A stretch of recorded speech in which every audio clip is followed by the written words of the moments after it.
तर नमस्कार मित्रांनो, आज आपण निघालो आहोत जीवदानी दर्शनासाठी। मुसळधार पावसात ढगांनी वेढलेला एक डोंगर आणि त्या डोंगराच्या शिखरावर विराजमान असलेली जीवदानी माता। आजचा प्रवास फक्त मंदिरापर्यंत नव्हता, तर निसर्ग आणि श्रद्धेचा एक अविस्मरणीय अनुभव होता। रेल्वे स्थानकावर मुसळधार पाऊस कोसळत होता। पावसाच्या धारांमधून धावत जाणारी लोकल ट्रेन पाहताना मुंबईची खरी ओळख पुन्हा एकदा अनुभवायला मिळाली। तेवढ्यात नजर उजव्या बाजूला गेली।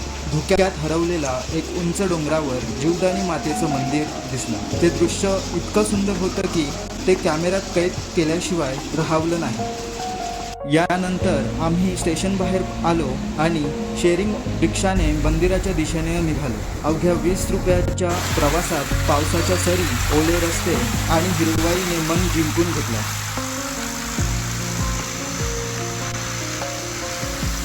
साधारण 10 ते 15 मिनिटात आम्ही मंदिराच्या प्रवेशद्वारापाशी पोहोचलो।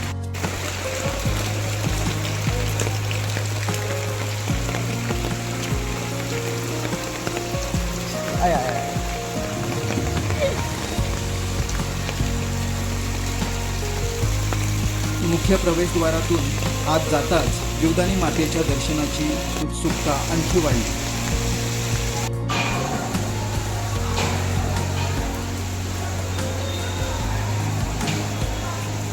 समोर होत्या जवळपास 1400 पायऱ्या। पाऊस जोरात होता, पण भक्तांचा उत्साह त्याहून मोठा होता। कोणी धावत पायऱ्या चढत होते, तर कोणी शांतपणे नामस्मरण करत पुढे जात होते।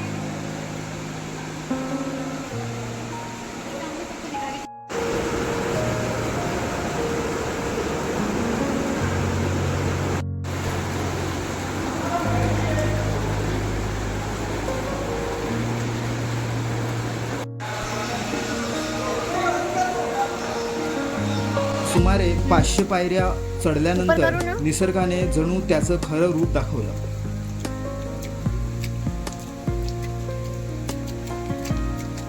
चारही बाजूंनी दाट हिरवं जंगल,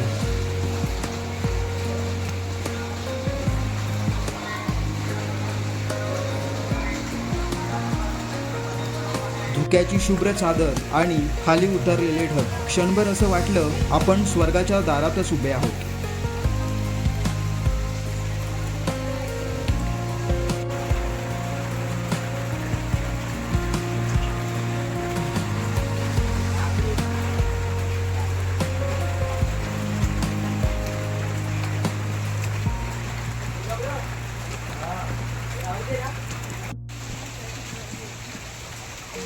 इधर से प्रॉपर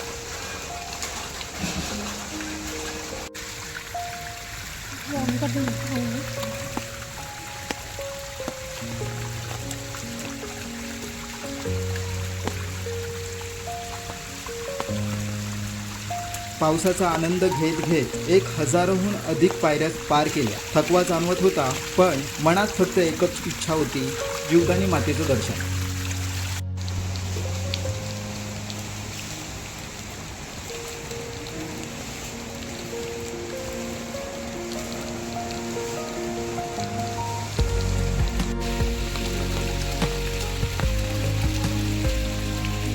काही वेळाने अखेर आम्ही मंदिरात पोहोचलो।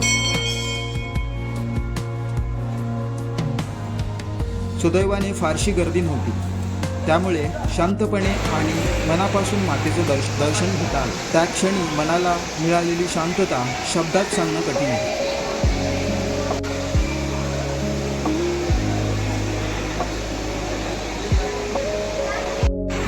दर्शनानंतर आम्ही मंदिराच्या वरच्या भागात गेलो। तिथे असलेली छोटी छोटी मंदिरे पाहिली आणि दर्शन घेतलं।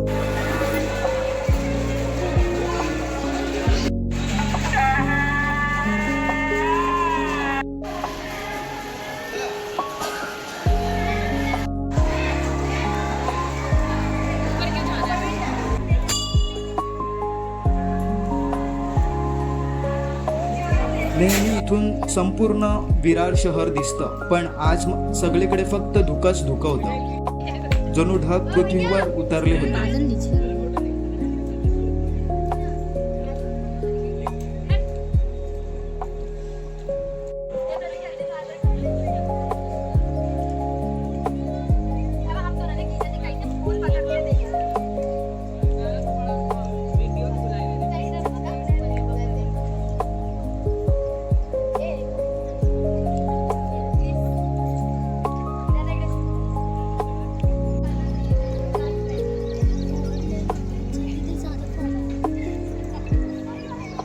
काही वेळ तिथेच थांबलो आणि हळूहळू धुकं बाजूला सरकायला लागलं. त्या शुभ्र धुक्यांमधून विरार शहर हळूहळू दिसू लागलं. तो क्षण कॅमेऱ्यात कैद झाला आणि कायम मनातही. त्यानंतर आम्ही पुन्हा मुख्य मंदिरात आलो, कारण दुपारी 12 वाजताची काकड आरती अनुभवायची होती. घंटांचा नाद, भक्तिमय वातावरण आणि मातेसमोरची ती आरती, हा अनुभव आयुष्यभर लक्षात राहणारा होता.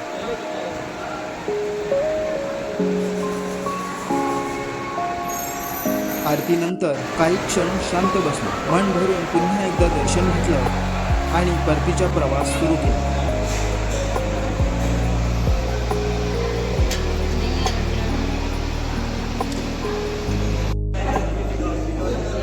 क्या रहेगा 12 बजे?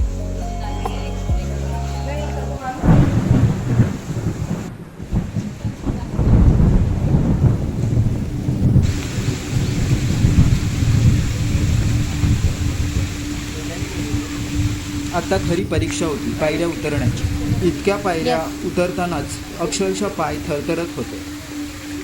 पण आजूबाजूला पाऊस, हिरवाई आणि निसर्गाचं अप्रतिम सौंदर्य संपूर्ण थकवा विसरायला लावत होता.